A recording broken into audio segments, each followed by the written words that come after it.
días faltan para que culmine el tiempo fijado por la Conferencia Episcopal Ecuatoriana para los diálogos entre el gobierno y 3 organizaciones sociales.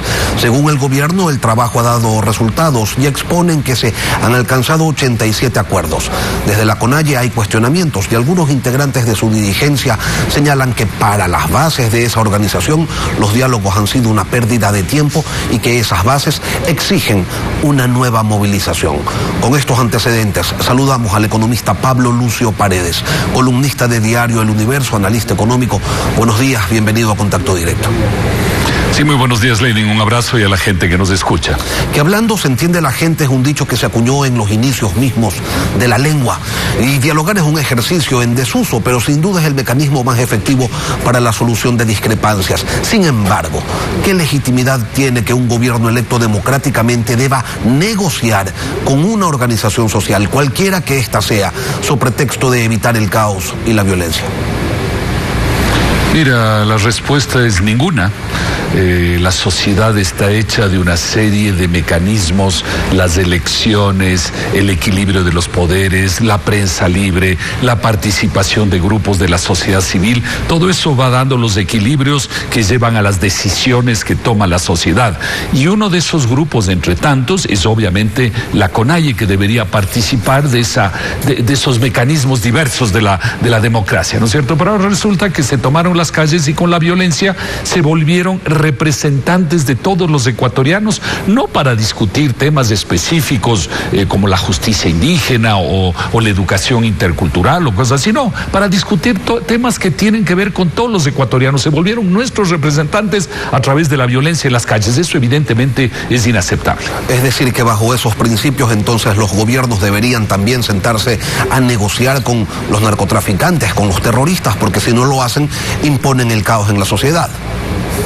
Sí, mira, y obviamente todo esto se debe en parte al vacío de la política, ¿no es cierto? Si los políticos del gobierno, la asamblea y otros no dialogan entre sí, como está sucediendo en el Ecuador, sino solo se oponen, entonces queda un vacío en la política y ese vacío lo ocupan ciertos grupos violentos, como ha sido el caso de la CONAIE en las calles. Y cuando digo la CONAIE, podría ser cualquier otro que hiciera eso, estaría mal. Entonces se vuelven nuestros representantes sin ninguna legitimidad. Por eso el gobierno tiene que volver, y lo ha dicho el presidente, y está muy bien, pero ojalá sean cosas de fondo y no simplemente de forma, es dialogar con todos los ecuatorianos, pero para eso existe la política. La política tiene que mejorar en el Ecuador. Y para eso existe la Asamblea Nacional, en donde el movimiento indígena tiene a representantes legítimos en el movimiento Pachacutic.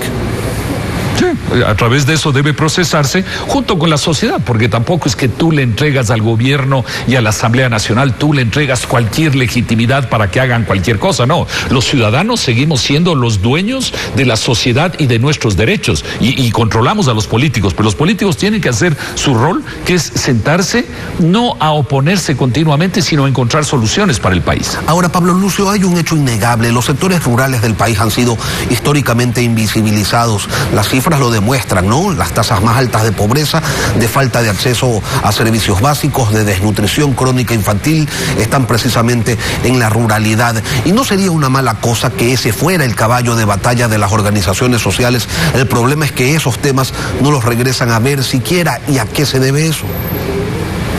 Mira, así como hay gente que tiene que discutir los temas petroleros, los temas mineros y otro tipo de temas de la sociedad, obviamente el tema de la pobreza en zonas rurales es un tema fundamental. Ahora, ¿cuál es el enfoque clave para que la gente pueda salir de la pobreza? Mira, es fundamentalmente que la gente pueda integrarse a los mercados con productos de más valor. Ese debe ser el enfoque. Si yo vendo cebollas, poder vender cebollas de más valor, que lleguen más cerca del consumidor final y que en consecuencia me paguen mejor por esos productos. Ese debe ser el enfoque clave, porque si no caemos en el asistencialismo, decimos, mira, resolver el problema consiste en eliminar unas deudas por aquí, una cosa por acá, otra cosa por allá. No, el enfoque de todo lo que hagamos tiene que ser que la gente pueda integrarse a vender productos de más valor en el mercado. Eso les dará mejores ingresos y esos mejores ingresos son los que permiten caminar en la vida. Ahora, es claro que Leonidas Issa no representa a la mayoría de los ecuatorianos.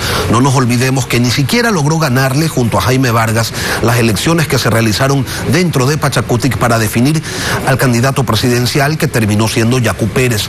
En función de aquello, es un error del gobierno el entrar a negociaciones con el líder de un movimiento, pero que es solo de un movimiento y no de todo el país. No, sin duda, el gobierno, y no digo que sea fácil, pero el gobierno tiene que encontrar la manera de dialogar con la CONAIE, dialogar con ISAC, dialogar con otros y dialogar con otros grupos de la sociedad. Si no, ¿qué va a resultar? Que lo que sale de las negociaciones es la visión que tiene el señor Issa y su gente del llamado comunismo andino, que yo estoy seguro que si los ecuatorianos leyeran y vieran cuáles son los postulados de este grupo, que tiene derecho a tener postulados, por supuesto, si los leyera, la gente diría, no, esto es no es lo que yo quiero, no es lo que yo quiero para el Ecuador. Entonces no podemos permitir que sea esa visión de Issa y sus compañeros del comunismo andino el que se vuelva el referente para la toma de decisiones en el Ecuador. Es inaceptable. Que además plantean comunismo andino o barbarie, no hay más opciones, es su postura o el caos. Ahora, Pablo Lucio, de los acuerdos alcanzados hasta el momento, hay moratoria petrolera, moratoria minera, entrega del manejo de la educación intercultural al movimiento indígena, entre otros asuntos. ¿Cuál es a su criterio el acuerdo que más problemas va a generar en un mediano plazo al país entero?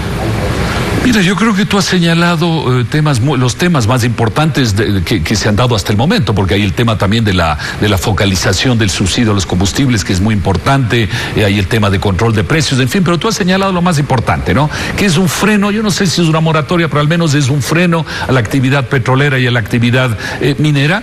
Y yo creo que en el Ecuador más bien lo que debemos encontrar es formas inteligentes de ponernos de acuerdo para empujar el petróleo y la minería responsables, transparentes, sostenibles. Uno puede poner todos los calificativos, obviamente, pero se tiene no que frenar, se tiene que impulsar inteligentemente esas actividades y utilizar bien esos recursos, no como hemos hecho muchas veces en el pasado, utilizar bien los recursos para el bienestar de los ecuatorianos, ¿no? Y el tema de la educación intercultural que tú señalas, es obvio que la educación intercultural tiene que mejorar, eso no hay ninguna duda, eso ayuda a muchísima gente en el Ecuador, pero entregándole al grupo del señor Issa, ¿va a mejorar la educación o va a mejorar el adoctrinamiento a los jóvenes que van a la educación intercultural? Y lo más probable es que suceda lo segundo, un tema de adoctrinamiento y no de educación. Eso me parece también muy grave.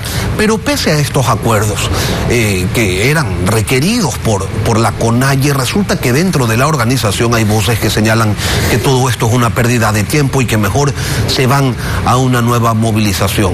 Lo mismo que nada, entonces, Pablo Lucio. Mira, sabemos muy bien que para ciertos grupos dentro de la CONAIE este no es un tema de cuáles son los resultados de la negociación. Este es un tema político de cómo yo me posiciono dentro y fuera de los movimientos indígenas, cómo yo me posiciono fuertemente. Y entonces no importa lo que salga de la negociación, es mi posicionamiento. Y si mi posicionamiento yo lo he logrado a través de las calles y de la violencia, entonces yo creo que ese es el camino que tengo que seguir manteniendo, pase lo que pase en las mesas, ¿no? Hay un cambio que esperamos de enfoque, pero que no va a haber de enfoque dentro del grupo de la CONAIE, y que diga, no, lo que importa son las conversaciones, no volver a las calles. Y ojalá eso no vuelva a ser, porque yo creo que en el Ecuador ya se vuelve un tema inaceptable, ¿no? Ayer el presidente de la República decía que va a abrir nuevas mesas de diálogo con jóvenes, con jubilados, con mujeres, con profesionales y no condicionados por un paro. Sin embargo, lo dice 3 meses después de que lo condicionaron a un diálogo a través de un paro. Y lo dice también, Pablo Lucio, a los 16 meses de gestión, cuando ha transcurrido ya 1/3 de su mandato. ¿Cómo entendemos esto? Mira, yo creo que siempre en la vida hay que mirar hacia adelante y no hacia atrás. Lo que no se hizo, pero se lo puede hacer. Pero aquí lo importante es que los diálogos se den, por un lado, con la sociedad, se mantengan diálogos y mejore la calidad del diálogo entre los políticos, que al final son los que toman las decisiones. Así es el sistema democrático en el que vivimos. Y entonces esos diálogos son importantes, pero ya hemos visto diálogos en el Ecuador en el pasado. Lo vimos en en otros gobiernos, y generalmente ha sido una forma de decir yo dialogo, pero en realidad no tiene ninguna trascendencia. Es decir, si queremos dialogar tenemos que hacerlo a fondo para llegar a resultados concretos que permitan mejorar la vida de los ecuatorianos, no simplemente preguntarle a la gente, ¿usted cómo se siente? ¿Qué piensa? ¿Qué le gusta en la vida? ¿Qué no le gusta en la vida? No, sino diálogos de fondo que lleven a cosas de fondo. Pablo Lucio Paredes, analista económico, gracias por acompañarnos hoy aquí en Contacto Directo. Muchas gracias, un abrazo a todos.